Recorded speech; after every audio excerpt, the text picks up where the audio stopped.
سلام سلام، مرحبا، أهلا وسهلا بكم. تحية طيبة، مرحبا بكم في بيتكم الدافئ اللي راه يدفى ويزيد يدفى بكم. شكرا للمتابعين الجدد اللي انضموا للقناة، نقول لكم مرحبا وألف مرحبا بكم، وشكرا لانضمامكم وتفاعلكم ومشاهداتكم، وشكرا شكرا شكرا على البارتاج اللي تعمل الفايدة.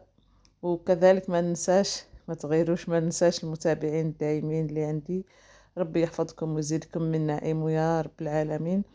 في هذا الفيديو ان شاء الله راح نشارككم فيه واحد الهمسة، مادام الهمسات لقاو استحسان منكم. راح نديروا روتيننا العادي اليوم، يوم عادي كغيره من الايام. اني فرغت اللاشي من فرغت الفريجدار من هذا، من البقايا، باش نشري الخضره جديده. ودائما نستغل واش بقى عندي. بقاو عندي هاد الحبات نتاع الدنجال، شويتهم سقمتهم، دوك نديرهم في بورطمونجي ونديرهم في الكونجيلاتور كي نحتاجهم نجبدهم، يعني مش راح نستعملهم. عندي كذلك الكزبر، شفتو بدا سهيت عليه حقيقه، بدا يصفر. قلت خلينا ننظف ونقيه وندير ليه خلطه ونحتفظ به، جزء في المجمد وجزء في الثلاجة نستعمله. الهمسة نتاع اليوم، كنت سمعت واحد البودكاست على هو مقطع فيديو مش بودكاست، على قوله تعالى بسم الله الرحمن الرحيم: هن لباس لكم وأنتم لباس لهن. وعجبني الشرح اللي قدمه هذاك فضيلة الشيخ. سبحان الله، فتح عيني على عدة أمور، على حوايج ياسر في الحياة هذه الزوجية. يعني الإنسان ربي يعطاه العقل يتدبر في عدة أمور، سواء الراجل ولا المرأة، كيف كيف. هن لباس لكم وأنتم لباس لهن. تكلم فيه الشيخ على الفضل نتاع اللباس، زعما علاه ربي شبه العلاقة هذه باللباس. يعني المرأة لباس للرجل والرجل لباس لها، من ناحية واش فصلها واحد التفصيل عجيب جدا.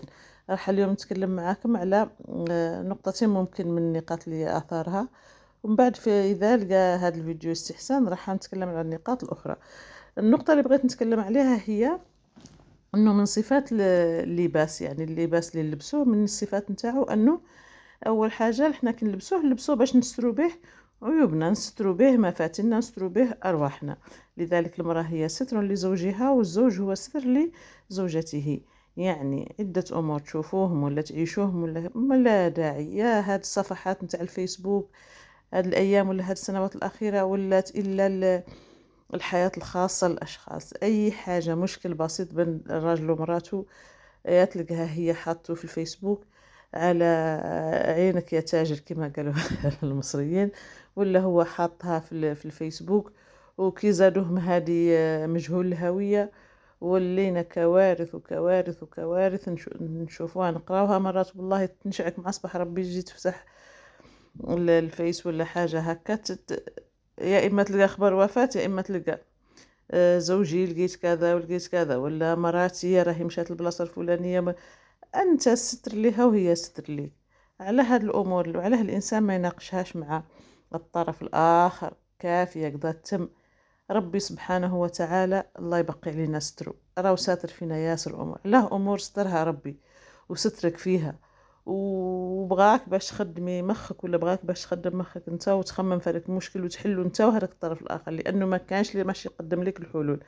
انا كي نقرا قصتك في الفيسبوك مثلا، زوجي ما يصرف وما يهتم بيا وكذا وكذا وكذا، ولا زوجتي فيها العيب الفلاني وما تنظف، ولا انا كي نقرا قصه من عاطفتي انا، يعني من شعوري انا كي نقرا نعطيك الاجابه.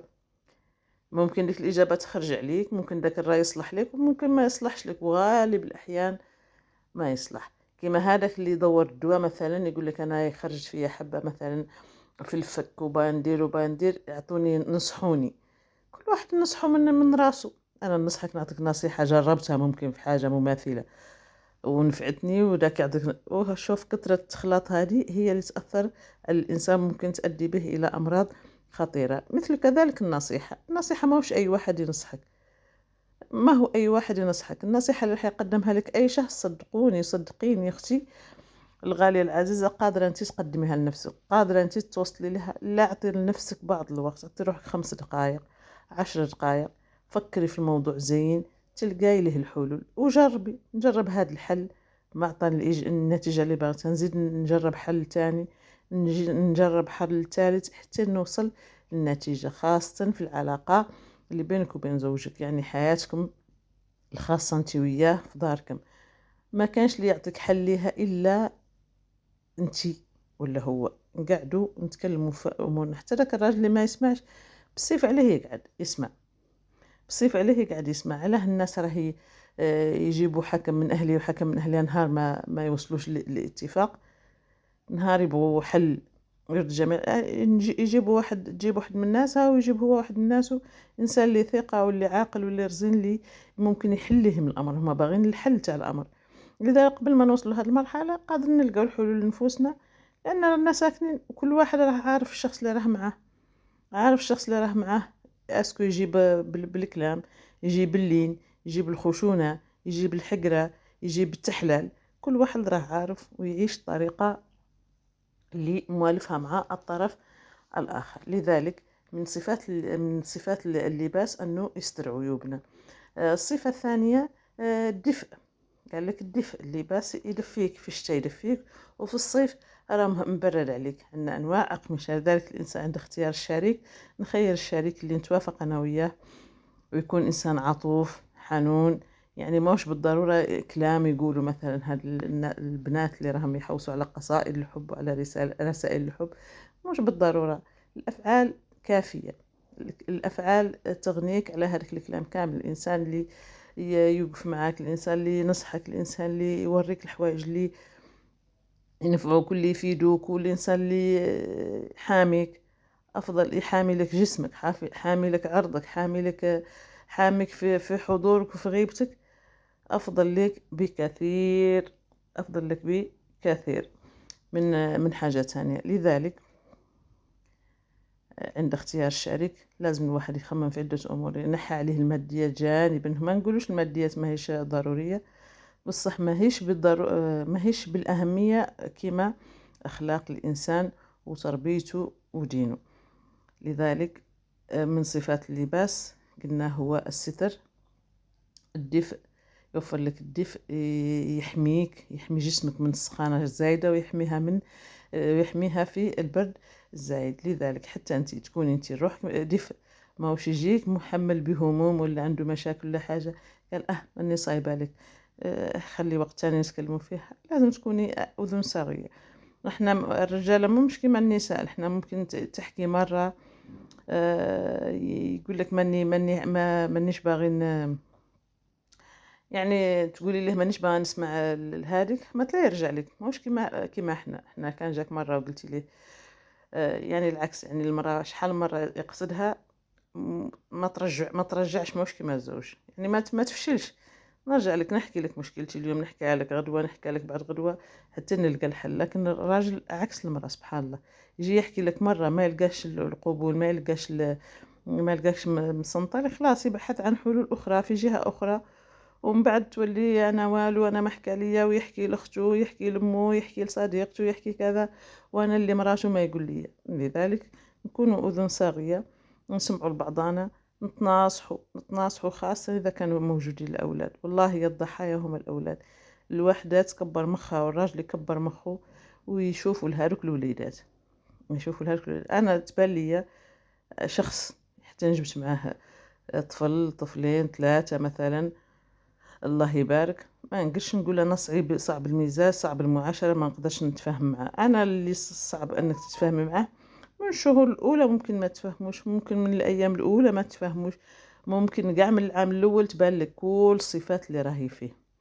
ما هوش حتى الله يبارك 5 6 سنوات من بعد تقولوا كيفاش عاش الانسان هذيك الايام كامله مع هذا الشخص. اكيد عرفوا عليه جوانب، وهو روحه عرف عليها جوانب، وشاف باللي كاين القبول تاع التغير. كل واحد يحاول ينقص شوية من روحه باش تمشي السفينة. وهذيك هي الحياة. الحياة تبغي اللين، تبغي تبغي الرفق في جميع الحالات. مرة الراجل يرفق، مرة المرأة ترفق، وهي ماشية. ما تتبعيش الرأي اللي يقول لك، ما تطمعي وما تحلي ليه العين. وما انا هادو تجارب الناس عمرها ما كانت تجربة ليا، حتى وكان نسمعها ونشوفها انا نتعامل على حسب الموقف. انا لاني عايشة في ديك الدار، انا اللي عايشة مع هذاك الراجل، وعارفني وعارفته، وعارفه واش يخرج عليه واش يخرج، هو عارف واش يخرج عليا. لذلك حتى اذا كما نقولوا احنا حرم ما بيناتنا، انا عارفين بلي وصلنا لنقطة النهاية ولا نقطة اللا عودة. ما نحتاجوش ان نتخذوا اساليب اخرى، ولا نحطوا قصصنا وحياتنا في الفيسبوك باش الناس تعطينا التجارب. نتمنى انه هذه الهمسة البسيطة وصلت الى قلوبكم. الى الهمسة الجاية ان شاء الله نكملوا في نفس الموضوع ان شاء الله باذنه تعالى، وتكون افكار مفيدة ليا وليكم ان شاء الله كما استفدت انا. نتمنىكم تستفادوا. ما تنسونيش بلايكاتكم وتعاليقكم الزينة وآراءكم في التعليقات. جزاكم الله خيرا. نتلاقاو في فيديو قادم، ومع السلامة.